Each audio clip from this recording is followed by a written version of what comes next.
Hello students, this is exercise number 13 of the Progressive Monthly Magazine February 2022 on the speed of 100 words per minute. Start.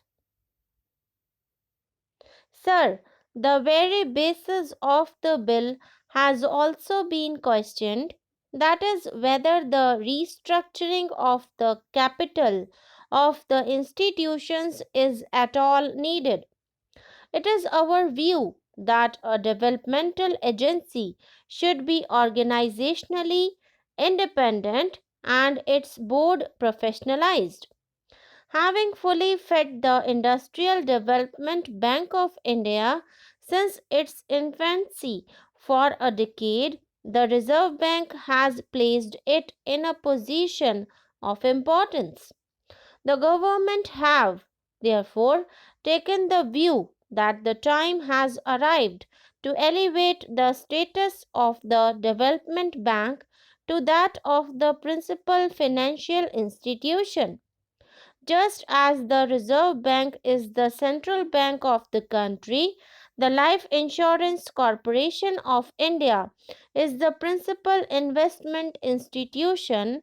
The Development Bank should achieve the status of the principal financial institution, all the three being directly owned by the government.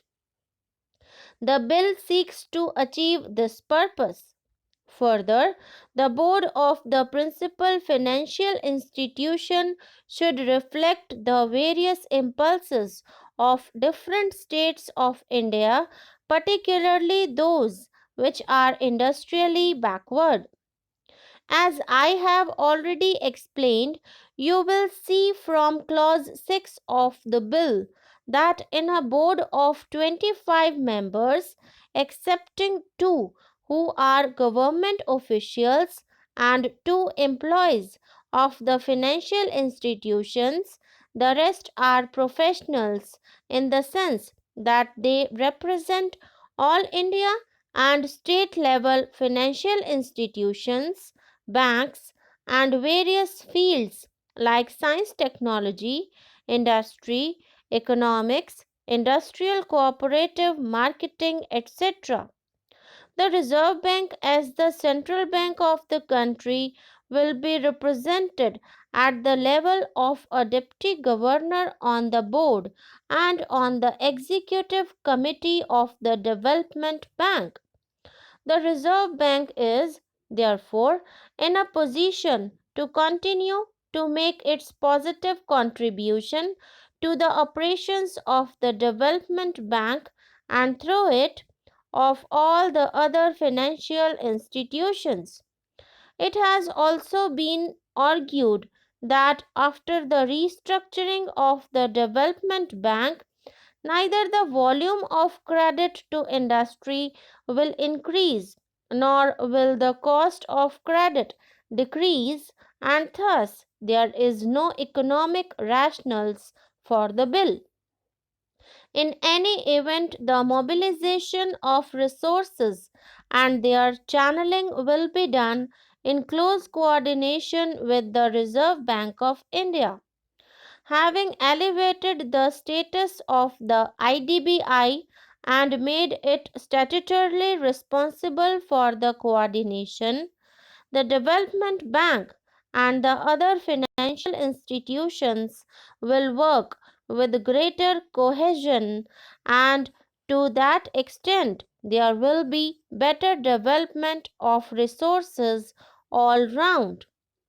A point has also been raised that with the transfer of shareholding of the Industrial Development Bank of India from the Reserve Bank to the government, large industrial group would have easier access to institutional finance than before.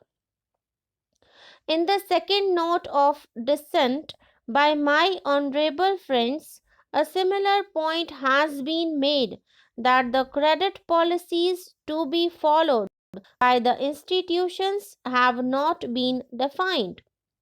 The policy of financing industry, including small scale industry, cooperatives, etc., and the large industrial groups, is determined by government.